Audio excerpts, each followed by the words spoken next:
Ya nanti saham-saham IPO lain juga sama aja sih, kalau misalnya dalam jangka panjang menengah gitu udah kelihatan rugi mulu, mungkin orang juga akan lepas ya kalau kondisi kayak gitu. Tapi untuk per hari ini untuk beli-beli masih oke sih, untuk sekedar buat di scalping pun masih bisa. Menurut gue masih oke, Mm-mm. manfaatin apa namanya, kalau yang gue bilang tadi di awal-awal orang suka spekulasi gitu ya, spekulasi di Iya. awal-awal saat IPO saham baru listing itu masih memungkinkan untuk dilakukan. Oke, oke, oke. Iya sih kalau kita lihat ini soalnya saya belajarnya dari Bro Will juga ingat banget tuh belajar waktu masih siaran dari Bursa Efek katanya kalau ada emiten yang IPO hati-hati lihat underwriternya underwriternya ikut buang barang apa enggak kalau underwriternya buang barang nah ini yang agak ngeri ya karena kan berarti kalau underwriternya aja buang gitu ya artinya apalagi retailnya gitu kan Ya, atau investor-investor yang berarti udah bad sign lah gitu ya. Tapi tadi berdasarkan penjelasannya Bro Will, beberapa emiten yang sudah IPO hari ini masih dikatakan cukup aman gitu ya. Artinya tidak buang barang dan tidak kelihatan ya underwriternya itu melakukan aksi jual gitu ya, Bro Will ya. betul. Oke. Nah, sampai akhir tahun nanti kan juga ini di Desember nanti bakal ada beberapa yang IPO gitu ya. Moga-moga apa tuh namanya hype-nya juga masih bisa direspon positif sama market gitu ya, Bro Will. Tapi kalau kita lihat emiten-emiten yang IPO di akhir tahun itu biasanya apakah akan gimana ya kayak hype-nya itu masih cukup tinggi atau sudah mulai menurun karena kan biasa kalau Desember itu kan kalau IPO dan juga perdagangan itu biasa sudah mulai lesu di minggu ketiga gitu biasanya kayak gitu kan ya Bro Will. Betul, Nah, betul, betul. Karena nah banyak liburan. ini iya karena banyak liburan biasa minggu keempat orang udah aduh udah males lah trading gitu nanti aja di Januari dan lain sebagainya. Ini apakah bisa jadi sentimen negatif nih buat emiten-emiten yang akan IPO di akhir November atau awal Desember gitu? Oke, kalau kita lihat apakah IPO yang terjadi di apa tadi di bulan Desember, apakah bagus atau enggak, masih penting Heeh. atau enggak? Mungkin sebenarnya pada waktunya apa anggapan kita kalau dekat-dekat akhir Desember orang pada mengurangi transaksi bisa juga akan terbantahkan pada waktu yang masuk gua, karena Mm-mm. jumlah investor kan nambah terus gitu ya. Mm-mm. Dalam hal ini investor retail paling banyak sih, yang muda-muda kan paling kelihatan SID-nya kan ketahuan tuh umur berapa gitu Iya. ya. Itu yang paling ketahuan, yang mana muda yang lebih lebih produktif gitu ya istilahnya ya, pada saat orang lagi liburan mungkin transaksi masih akan rame, maksudnya menutupi kondisi-kondisi yang dulu kayak sepinya berasa banget, itu bisa digantikan oleh investor retail yang baru baru masuk di market. Jadi kalau menurut gue sih Mm-mm. market bisa ikut ikutan naik, dan IPO mestinya masih tetap diminati ya, karena Mm-mm.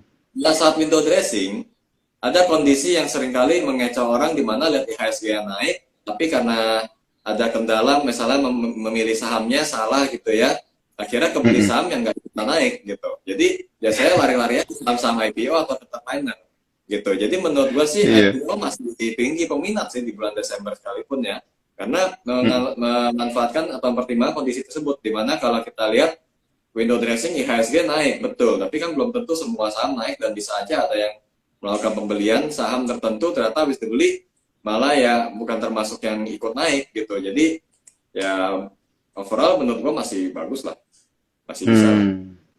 Bisa kita bilang nggak kayak kalau blue chipnya ini mas udah kayak all time high kayak sekarang, itu Hmm. berarti akan membuat para investor ya seperti yang tadi Bro Will bilang, gitu lebih melirik emiten yang baru IPO dan juga second atau third liner gitu ya. Ya, jadi Oke oke. kemungkinan Nah ini, upside-nya di atas, di mana level all time ah, high-nya jadi resisten dan juga target akhir tahun biasanya gitu. oke oke. Nah ini dari Cuan Troopers kita ada yang ngomong yang penasaran sama maksud dari gerak-gerik underwriter. Nah bisa baca buku Bro Will The Tao of Bandarmology. Saya juga udah punya bukunya ya. Cuan Troopers ya itu Oke, nanti bisa lebih detail di sana ya. Oke, nah ini berkaitan dengan emiten yang IPO tadi, Bro Will. Ada yang nanya dari Cuan Troopers kita, ADMR gimana nih? Katanya underwriternya buang barang, bener nggak sih? Saya jadi penasaran nih. Ini kalau ngomong hari pertama, kita mesti carinya dari jauh nih datanya ADMR. Gua lagi lihat Iya, juga, ADMR tuh dulu listing tanggal tahun berapa ya? Kayaknya belum terlalu lama sih. ADMR. ADMR itu tahun 2021 efektif date-nya listingnya di 3 Januari tahun ini. 3 Januari, coba dah kita lihat Iya, dah. Gua penasaran. Ya, bukan berarti teori saya juga penasaran. nah, coba kita aja. Bukan berarti teori gue jadi Soalnya nggak bisa sama sekali. Karena sebenarnya, gue tanya underwriter ADMR siapa? ADMR. ADMR underwriter-nya Ciptadana Sekuritas. Di hari pertama nggak ada gua, nggak ada underwriternya sama sekali. Iya, ini malah naik terus nih kayaknya nih. Tapi luar Hmm, biasa dari harga 135 sampai 1.900 ya sekarang. Kemarin bahkan sempat 2.990. iya. Heeh. Nah, jadi Berarti kan kalau misalnya nggak buang barang kan berarti kan? enggak, kalau kita di hari pertama juga nggak dibuang sama underwriter, bagus dong. Oke oke oke Gitu. oke. Iya, berarti eh, aman gitu ya. Kalau dari sisi buang barang apa enggaknya sebenarnya aman gitu ya. Nah, Oke, kalau ini ada dari Cuan Troopers kita yang nanya ASLC gimana ya katanya. Ada nyangkut di 200 dan bagaimana cara tekniknya buang dikit-dikit nih. ASLC emang sekarang di harga berapa ya ini? Kalau kita lihat ASLC di harga 135, wah nyangkutnya di 200 lumayan tinggi juga ya. Kemudian kalau terus kita lihat, oh dia harga tertingginya Rp320, nyangkutnya di 200. Nah kalau kondisinya kayak gini gimana nih Bro Will? Ini pasti mengikuti soalnya tren saham-saham yang habis IPO gitu kan, terus hype ikut juga, cuman mungkin masuknya telat gitu, jadi masuknya di 200.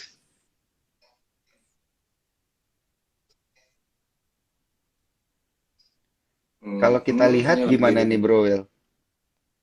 Yang pertama gue mau cari tahu ini terdistribusi atau enggak gitu ya. Karena kalau Oh iya misalnya iya iya. terdistribusi, istilahnya kita cariin supportnya pun, kalau distribusinya gede, berarti supportnya bisa lebih rendah lagi. Kemarin tuh ada kejadian lucu tuh, gue Mm-mm, sama coba ya, ada yang ngincar mm-mm. PNBS, dia nanya supportnya berapa, kan gue bilang 80, gitu kan. Heeh, heeh. Terus pas 80 tanya, ambil nggak? Nggak jadi. Soalnya distribusi. Sekarang gue mau coba bantu TSLC, tapi gue mau lihat dulu terdistribusi atau enggak. Nah, Iya. SASC itu masih distribusi ya, kabar buruknya ya. Distribusinya itu terjadi di harga 150 sama di harga 167. Itu dua harga yang distribusinya lumayan gede. Jadi kalau kondisi kayak gini, Oh, belum bisa rekomendasikan average down. Dan kalau misalnya mau cut loss pun sebenarnya dari sisi likuiditasnya dia lumayan oke sih. Karena kalau dia lihat kan dia nggak bid yang tipis-tipis banget ya. Kayak hari ini aja iya. seturun-turunnya masih ada 7.000 6.000-an lot. Kalau mau jual dikit-dikit, ya tergantung sih mas saya apakah belinya banyak banget atau enggak, aku nggak tahu. Ya maksudnya kalau dari sisi likuiditas sebenarnya untuk cut saham ini nggak susah.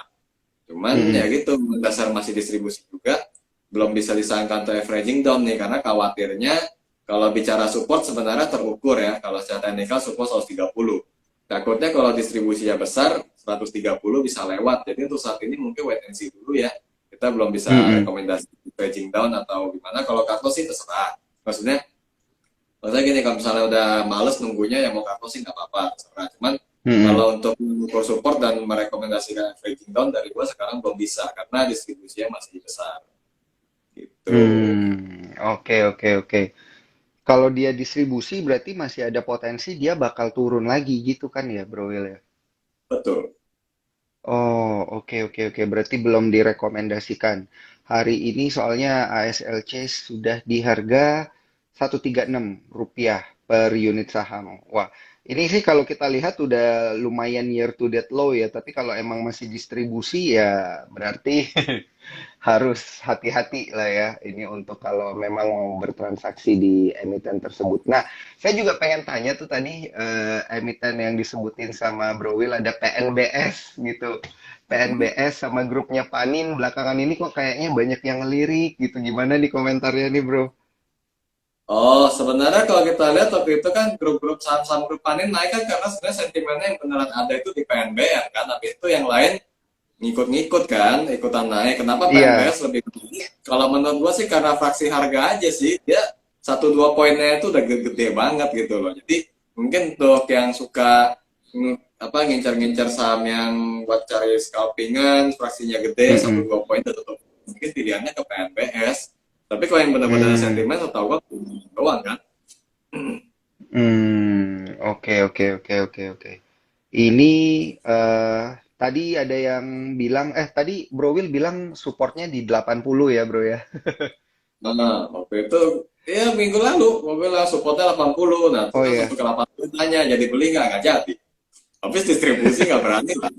Kayak gak enak aja gitu kalau kita bilang pandang bola Iya. ini mengukur secara teknikal terus kita lihat akumulasi atau distribusi. Kalau udah ketemu supportnya masih tapi masih distribusi, berarti supportnya bukan di situ dong, gitu aja kan. Iya, Berarti bisa di harusnya support baru gitu. betul, Sama betul, kayak betul, di betul. resisten, kalau udah nyentuh resisten akumulasinya masih tinggi, berarti akan ada resisten baru, akan lebih tembus gitu. Jadi pas gua ukur ceritanya, pas gua lihat, walaupun secara teknikal sih udah kena. Mm-mm.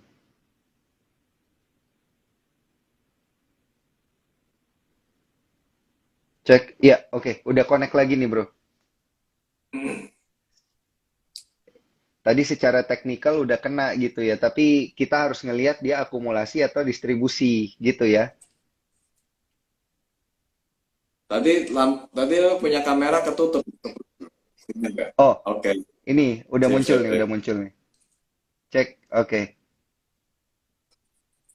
Udah ini Hmm, suara udah ini ya, udah jelas ya, Bro ya. udah. Oh iya iya. Oke, siap siap siap. Nah, habis itu buat teman-teman Cuan Troopers yang mau nanya, jangan lupa nanya lewat kolom question and answer ya, atau kalau enggak di kolom komentar. Kalau pas kelewat pertanyaannya bisa langsung saya bacain. Nah, ini ada yang nanya terkait dengan emiten-emiten mana yang bagus dikoleksi menjelang window dressing nanti. Ini sebenarnya kita udah bahas tadi ya, Bro Will ya, sektornya dan Hmm. emitennya yang mana, tapi mungkin nanti akan kita bahas beberapa emiten yang benar-benar bisa dilirik. Nah, sebelumnya saya juga pengen naikin beberapa pertanyaan dari kolom question and answer. Ini dia. Nah, kalau nanya per emiten ke Bro Will itu enak soalnya. Bisa dibahas secara menyeluruh nih. Pegas nih, Bro, Gas katanya. kan. Kita coba lihat Iya. dulu ya. Dari kemarin banyak yang ngomongin Pegas juga nih. Saya bingung nih, ada apa sih sebenarnya sama Pegas? Karena kemarin turun kan pas di dekat-dekat 2000 kan banyak yang nanyain gue juga Iya, kok. bener. Ada yang masuk mulu Saya ini bingung. terus pas Heeh, dilihat-lihat ya turunnya sih nggak bahaya, nggak nanti kalau heeh. bahasanya Bukan distribusi ya ini ya? bukan, kalau bahasanya gua tuh kok bilangnya di markdown doang ya, markdown tuh maksudnya memang harganya turun tapi ya sambil turun juga ada yang nadahin, nggak dalam kondisi yang sangat gawat gitu loh, itu yang terjadi di Pegas. Iya, iya, iya. Jadi kita kalau mau nyari alasannya apa, maksudnya sentimen di belakangnya sih jujur gue juga nggak dapat atau mungkin karena nggak nyari ya. Tapi Mm-mm. nah intinya sih kalau untuk sekarang Pegas ini ya kalau dibilang fasenya di markdown aman, ya jawabannya memang masih aman. Cuman kalau direkomend buy sekarang sih gue belum berani. Cuman maksudnya gini, kalau misalnya mau buy on weakness, ada demand zone dia di 1800 sampai dengan 1855. Mungkin kalau di area itu bisa bertahan baru sampai on weakness, kita baru bisa gua katakan bahwa on weakness lebih cocok dilakukan di situ. Nah kalau Hmm. misalnya untuk sekarang sih gue pasti bilang belum belum rekomend buy. Walaupun kita bilang ini nggak terdistribusi, tapi kalau kita juga belum melihat saham tersebut ditahan supaya nggak lagi turun lagi, kita sebagai apa namanya mengikut gitu ya, pengikut dari market Mm-mm. maker kan bisa salah langkah juga gitu. Itu Iya, istilahnya kita yang ikut-ikutan nada, padahal yang nada aja belum mau nahanin harga gitu. Jadi kalau kita kombinasiin ya better satu diakumulasi dan memang penurunannya terhenti dulu gitu. iya. Iya, iya, iya, menarik nih. Soalnya saya kalau lihat candlenya juga saya langsung deg-degan nih. Kemarin candlenya lumayan panjang, volumenya juga lumayan gede. Jadi kalau Nah, nyangkut sih ini asli keringet dingin sih ini. Oke, thank you nih pertanyaannya dari Cuan Troopers kita. Mungkin juga udah bisa menjawab keresahan beberapa Cuan Troopers lainnya nih. Waduh, langsung rame nih bro. yang nanya di kolom question and answer. Boleh. Kita pilih-pilih yang menarik ini ya, bro ya. Siap. eh oke. Nah, ini banyak nih yang nge-like pertanyaan ini. ITMG dong. Pak, kita lihat ya ini. ITMG. ITMG. ITMG ini kan Oke. masih masih di Ini batubara kan ya, bro ya? kenapa?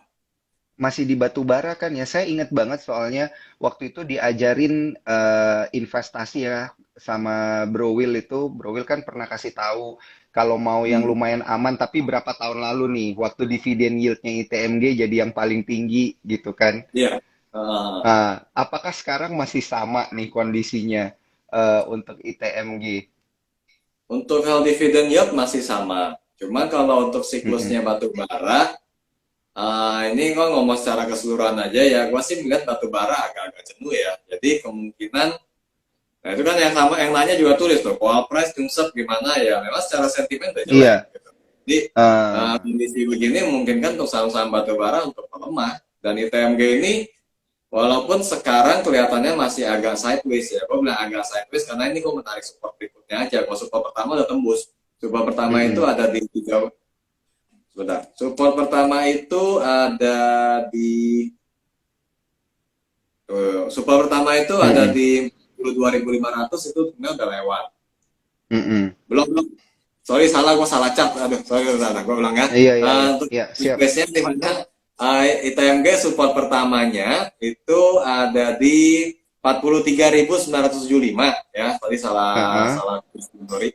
Itu sebenarnya udah lewat. heeh. Kalau kita cari support berikutnya itu berada di 41.600. Sebenarnya kalau kita ngotot dengan support 41.600 ini, oke, trennya masih sideways, tapi overall arahnya sih menurun.